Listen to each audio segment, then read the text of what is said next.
internautes, bonjour. Bienvenue sur Entrepreneuriat au féminin. Aujourd'hui, nous recevons pour vous une grande dame. Elle est une dame exceptionnelle.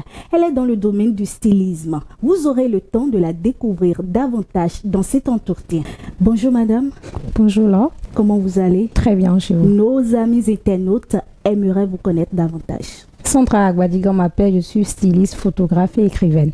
Alors d'où est partie l'idée d'entrepreneuriat? Comment ça a commencé?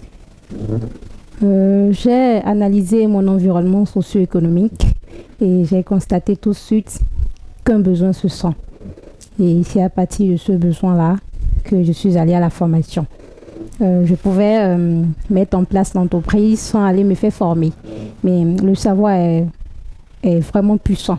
Quand vous détenez le savoir, c'est que vous détenez un peu le monde. Donc, je suis allée me faire former d'abord en stylisme et en photographie. Pourquoi le stylisme? Je suis vraiment passionnée par la mode. Ça me met à l'aise. Ça camoufle tout. Je suppose que vous vivez un chagrin et que vous vous habillez bien, que vous sortez. Le seul fait que quelqu'un vous dit, madame, vous êtes très bien habillée et vous arrache un sourire, je pense que le chagrin que vous détenez dans votre cœur, ça va disparaître. Même si c'est pour une seconde.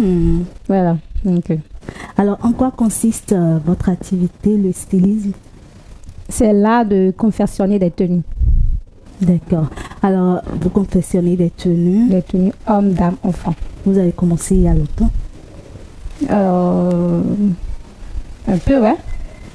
Il y a combien d'années comme ça? Si on doit compter la période de la formation, je pense que ça fait 5 ans. D'accord, super. 5 ans déjà que vous êtes dans le domaine du stylisme.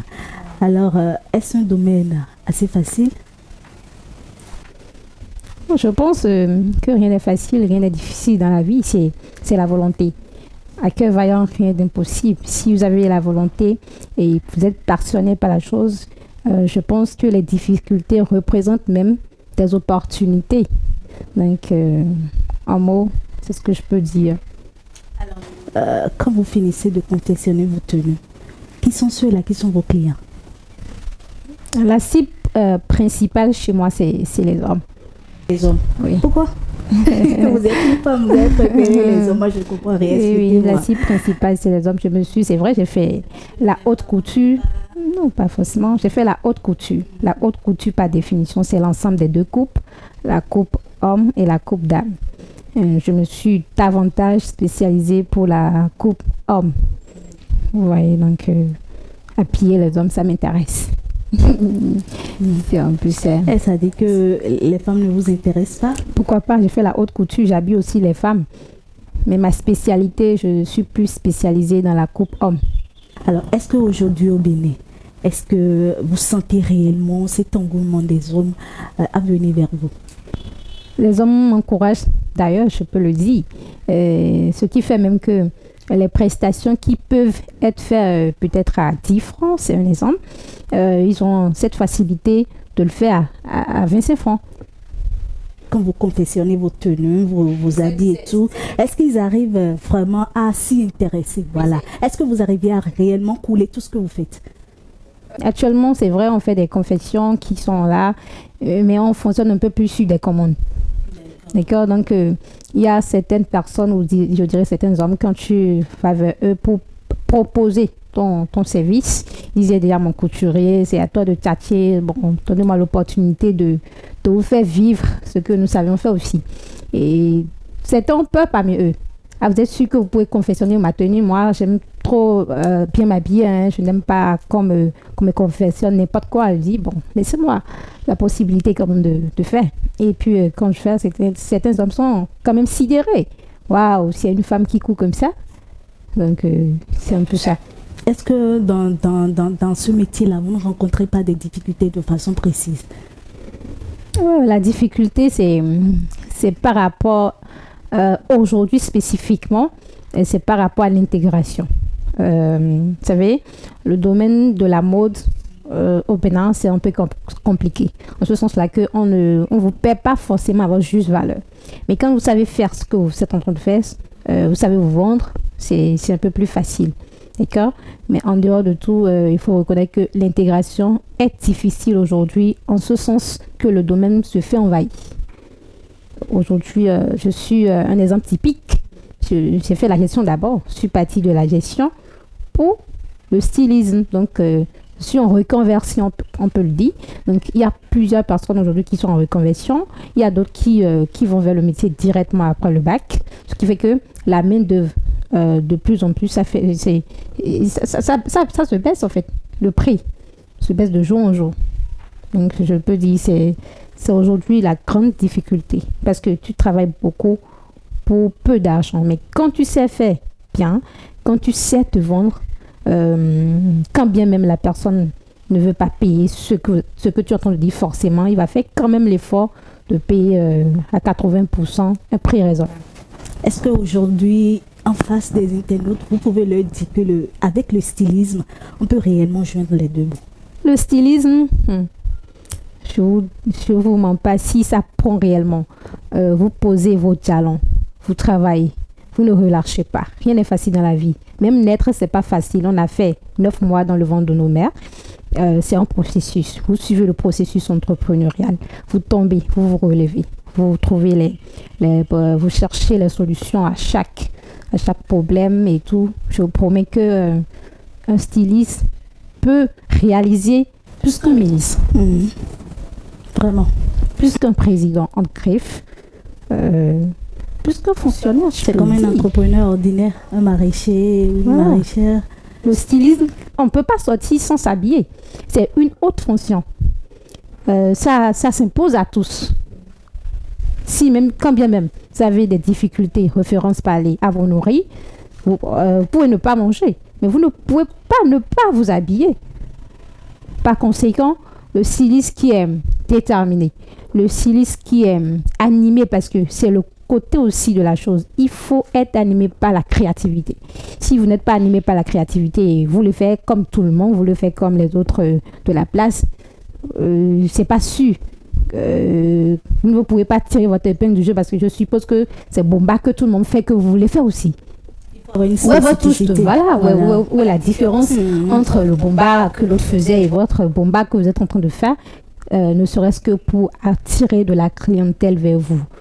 Et l'autre chose aussi, il faut de la discipline et le sérieux dans ce qu'on fait. Dans tout ce que l'on fait. Et notamment, moi je parle aux couturiers dans le pays.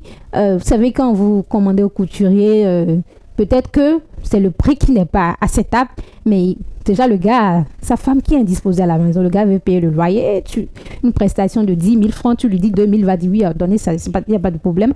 Mais il ne va pas le faire. Ce qui fait que quand vous commandez au couturier d'alors, je peux le dire, qui me pardonne, vous n'allez pas trouver votre tenue. Parce que le prix n'est pas acceptable. Mais déjà qu'il a un problème, il va accepter et le prendre. Et ça, c'est un problème qui congrène en général le secteur artisanal. D'accord. Est-ce qu'aujourd'hui, parlant d'aide financière, vous avez des soutiens? L'entrepreneuriat au Bénin, c'est compliqué. Comment est-ce que vous arrivez à vous en sortir? Heureusement, nous on est dans un secteur où on arrive à donner des prestations. On fournit des prestations, on donne des services. C'est vrai, nous avons la possibilité, d'accord, d'avoir des marchandises, c'est-à-dire de concevoir des tenues et puis de stocker, de vendre. Mais au-delà de cela, le rôle primitif de notre secteur d'activité, c'est que nous vendons des services. C'est la formation professionnelle. Nous vendons des services. Et quand vous êtes dans un secteur entrepreneuriat du genre et que vous n'êtes pas paresseux, vous avez 80% de chances de travailler pour trouver l'argent pour propulser votre entreprise petit à petit. Pour dire la grande source de revenus ou bien notre source de revenus, je peux le dire, c'est nos prestations. Sinon, à part ça, il n'y a pas d'aide particulière, non? Non. Si ce n'est le divin et aussi, c'est les prestations en mots. Que ce soit les prestations en termes de formation, que ce soit prestations en termes de concevoir des tenues, etc. Mais il faut dire que c'est un ensemble de jeunes qui a mis en place aussi la chose. Ce n'est pas une seule personne. Ok, merci beaucoup. Qu'est-ce que vous avez à dire à ces entrepreneurs-là, ces jeunes-là, voilà, qui n'aiment pas aller dans l'entrepreneuriat, qui fuient, voilà, le secteur de l'entrepreneuriat? C'est simplement leur dire de prendre courage. Parce que, vous savez, l'entrepreneuriat, rien n'est facile dans la vie. L'entrepreneuriat, davantage, c'est assez difficile. Au point où, si vous ne savez pas faire, vous allez sombrer même parfois dans la dépression. Si vous n'avez pas, surtout dans un contexte comme le nôtre, où celui qui est en train de faire quelque chose de bien est poursuivi de toutes les manières possibles, si vous n'avez pas de caractère, si vous ne vous forgez pas, si vous ne dites pas non, moi je dois y arriver, vous ne pouvez pas le faire. Et l'entrepreneur, il faut avoir de la détermination. Voilà, l'entrepreneur notamment doit avoir une vie, j'y arrive, hors du commun. Il doit faire preuve de résilience. Il doit faire preuve d'abnégation. L'entrepreneur ne doit pas se dire, je dois faire une vie Insta Life. Ou il ne doit pas se dire... en fait, il faut s'oublier un peu quand on est entrepreneur. Pendant que les autres sont en train de louer peut-être une maison de 80 000 ou de 100 000 francs pour dormir dedans, en tant qu'entrepreneur, tu peux louer quelque chose de 10 000. Tu n'es pas obligé de faire comme les autres.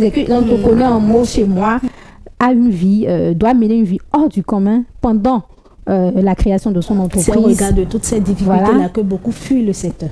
Hors du commun au début de son entreprise. Mais quand l'entrepreneur persévère, pose les jalons possibles, tombe et se relève, c'est que l'entrepreneur va mener une vie également hors du commun. C'est-à-dire que tout ce qu'il aurait, les efforts fournis, font payer. Et cet entrepreneur qui avait vraiment de la difficulté peut-être à louer un local de 35 000 pour dormir dedans, cet entrepreneur qui avait la difficulté de changer son moyen de déplacement, cet entrepreneur peut, pourquoi pas, construire sa propre maison. Cet entrepreneur peut, pourquoi pas, avoir plusieurs véhicules à la fois, etc. Donc, c'est la résilience. C'est de décider de ne pas vivre dans le paraître, d'être soi-même, de ne pas faire comme les autres. Être soi-même en toutes choses. Oui, d'accord, mes camarades, les gens de ma génération sont en train de rouler Land Cruiser, je suis d'accord. Mais moi, en tant qu'entrepreneur, peut-être en grève, je ne suis pas héritier ou héritière qui est en train de voler de mes propres ailes. Selon ma manière, je ne dois en aucun cas me comparer aux autres. Je ne dois pas me dire, parce que telle personne est de ma promotion a déjà pris un véhicule, je dois le faire. Est-ce que ton entreprise a déjà... ton heure est déjà sonnée? Voilà. Ouais. Et l'autre problème de beaucoup d'entrepreneurs béninois, c'est que ils ne misent pas au début de l'entreprise sur les charges qui peuvent engendrer du cash flow. C'est une question d'organisation. Voilà. Ils ne misent pas sur des charges, des achats, des investissements qui vont engendrer du cash flow. Je suppose que vous avez une entreprise, vous êtes à vos débuts et que je ne dis pas que de ne pas prendre, vous n'êtes pas obligé de prendre un frigo dans votre bureau. Parce que le frigo ne va pas engendrer un cash flow. Bien au contraire, ça va faire que l'argent de l'électricité va augmenter. Vous ne connaissez pas cette chanson d'Oubello, mais oui. Non. C'est l'entrepreneur, non, pas forcément l'entrepreneur. Le Doubado, mais pas l'entrepreneur fait doucement, beaucoup de donc c'est dit de ne pas miser sur des dépenses ou des achats qui vont encore fait que vous allez faire sortir davantage de l'argent. Mais bien au contraire, des dépenses qui vont engendrer ou des achats qui vont engendrer le cash flow. D'accord, merci beaucoup. Ça, c'est pour ceux qui sont déjà dans ce secteur. Je parle de l'entrepreneuriat, l'entrepreneur en général. L'entrepreneur en général, ou quand vous êtes à vos débuts et vous n'avez pas encore la capacité d'employer 10 personnes, par exemple. Mais parce que telle entreprise est en train d'employer 10 personnes et c'est votre promotionnaire, il faut que vous employez aussi 10 personnes. C'est le matu vu. Ça ne fonctionne pas. Ce qui fait que les entreprises qui se créent au Bénin, c'est que ça s'éteint en un bout de temps. Ça s'envole comme un feu de paille.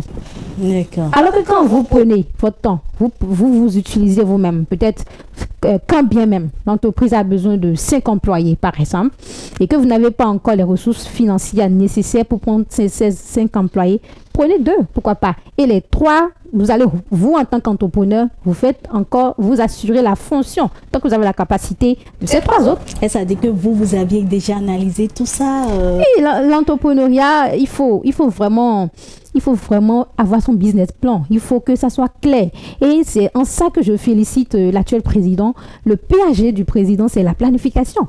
Un entrepreneur doit planifier son entreprise à court, moyen et à long terme. Et à chaque moment, doit analyser. Je prends le moyen terme, j'analyse à l'échéance que je me suis fixée. Est-ce que j'ai atteint le résultat? Merci beaucoup, Madame Sandra. Parlez-nous de vos projets futurs. Le grand projet que j'ai, c'est, vous savez, dans notre pays, j'ai constaté que beaucoup d'entreprises, c'est le gain. C'est normal. On ne peut pas vivre sans le gain, sans la maille. Autant que nous sommes, même mourir, ça dépense. Il faut avoir l'argent avant de mourir.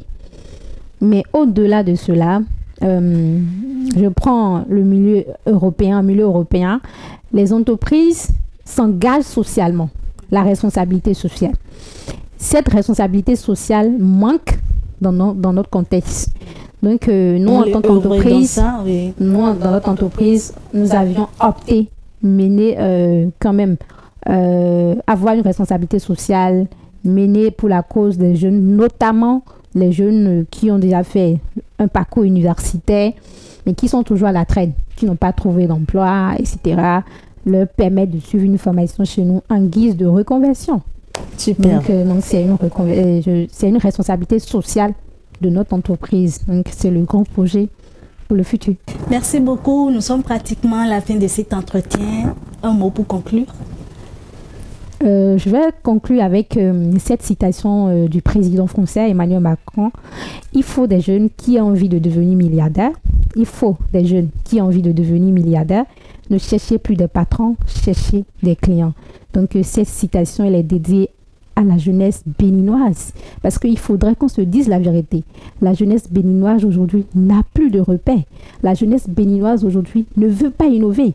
La jeunesse béninoise aujourd'hui ne veut pas sortir le meilleur, le génie qu'il a. Forcément, donc, il faut que nous puissions véritablement prendre nos parents comme des références fiables. Il faut notamment ça, parce que aujourd'hui, quand je vois le fléau de l'ANAQ, franchement, moi, ça me fait mal au cœur. Des enfants de 12 ans, de 15 ans, de 20 ans, ils sont pressés par rapport à quoi? Ils sont pressés par rapport à quoi? Donc, il faut des jeunes qui aient véritablement envie de devenir milliardaires, mais pas le travail. Merci beaucoup, Madame Sandra. Certainement, nos internautes vous ont reçu. Voilà, le message est reçu. Voilà, nous sommes à la fin de cette première étape de notre émission. Tout de suite, nous allons passer à la phase découverte.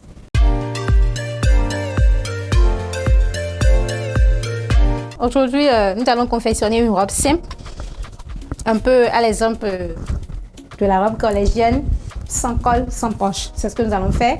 Nous avions besoin de certaines mesures.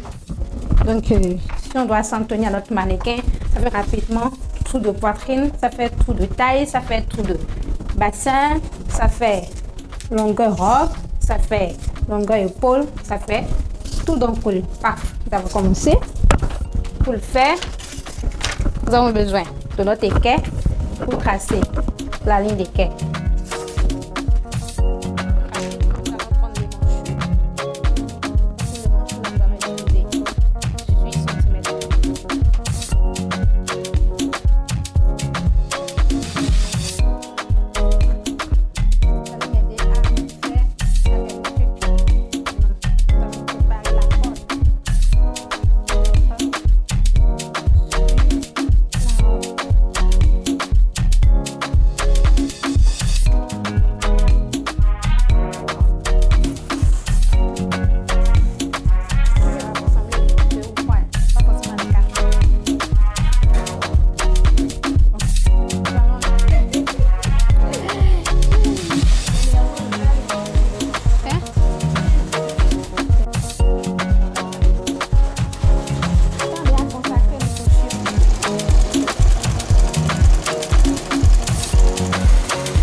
Bon, chers tous, c'est le produit final.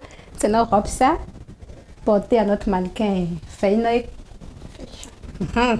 Fashion. C'est simplement joli, c'est du wow. Et elle ressemble à une poupée dedans, n'est-ce pas? On dirait une poupée vue. Ah ouais. Voilà, chers amis téléspectateurs, notre mannequin très bien habillé dans sa robe confectionnée par Madame Sandra Agbadigan. Merci de nous avoir suivis. Tout de suite, nous allons découvrir Coach Aurore Dossuovo pour la phase conseil.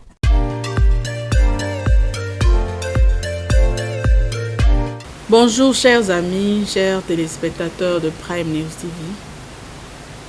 Nous allons continuer la suite de notre échange sur comment bâtir une mentalité de vainqueur et réussir en entrepreneuriat. Alors aujourd'hui, nous allons voir les deux derniers pour clôturer ce thème. Alors la cinquième partie, disons la quatrième partie, c'est comment élaborer des stratégies. Pour réussir en entrepreneuriat, il est important d'élaborer des stratégies. Il faut, pour aller à la guerre, parce qu'on parle de stratégie lorsqu'on va en guerre. Bon, évidemment, l'entrepreneuriat, c'est une atmosphère, c'est un milieu où il y a des challenges, des défis, il y a des concurrents. Et lorsqu'on ne sait pas s'y prendre, on finit par fermer rapidement pour laisser place à d'autres personnes. C'est vrai, l'entrepreneuriat, ce n'est pas la solidarité. Des fois, ceux-là même avec lesquels on se retrouve peuvent se révéler des concurrents plus durs. Et c'est celui-là qui réussit à élaborer des stratégies qui peuvent résister, qui peuvent réussir en entrepreneuriat. Donc, la dernière partie, c'est d'identifier ton domaine de conquête, ton champ. Quel est ton champ d'activité? Où est-ce que tu veux gagner? Tes clients sont où? Ils sont dans quel secteur? Ils sont dans quelle zone? Ils sont dans quelle région? Ils sont dans quel pays? Lorsque tu es dans un quartier, on installe l'activité dans un quartier. Est-ce que c'est juste le quartier que tu veux atteindre? Quand on prend par exemple le Bénin a autant de départements. Il y a Cotonou, il y a d'autres entreprises qui sont seulement à Cotonou. Mais en dehors de Cotonou, il y a Porto, il y a Parakou, que sais-je encore. Il y a autant de communes, autant de départements. Quel est le champ visuel? Jusqu'à quel niveau tu veux faire traverser, avancer ton produit? Tu veux trouver tes clients. Et lorsque tu as ce champ en tête, ça te permettra de savoir comment faire le ciblage, comment pouvoir atteindre le client ou quel outil de communication utiliser. Parce que des fois, les gens, quand ils installent dans un quartier et que les gens du quartier ne s'approchent pas, ils ferment. Alors qu'en réalité, le champ ne doit pas être seulement un seul endroit. Donc, allez penser, par exemple, à d'autres pays. Par exemple, nous sommes en Afrique. Il y a beaucoup de pays en Afrique. Oui, étendre aussi vers l'Europe. Lorsque je prends la boisson Coca des fois, c'est pas pour faire la pub, mais c'est des boissons par exemple qu'on retrouve au fin fond des villages, alors que ce n'est pas fait en Afrique. Donc c'est des gens qui ont une grande vision. Donc il faut savoir imiter la vision des grands pour tenir le plus longtemps dans ce secteur d'entrepreneuriat. Ainsi s'achève mes quelques conseils sur ce thème et je vais partager une pensée avec vous, clôturer. La pensée, c'est de répéter avec moi, je suis une opportunité, j'innove, je connais mon potentiel, je suis créative, chaque jour j'aiguise ma compétence, certainement je réussis ma vie. Merci beaucoup. Voilà, amis téléspectateurs, nous sommes à la fin de Entrepreneuriat au féminin. Merci de nous avoir suivis, vraiment merci de nous avoir suivis. Le rendez-vous est pris pour une prochaine émission. D'ici à là, portez-vous bien. Ciao.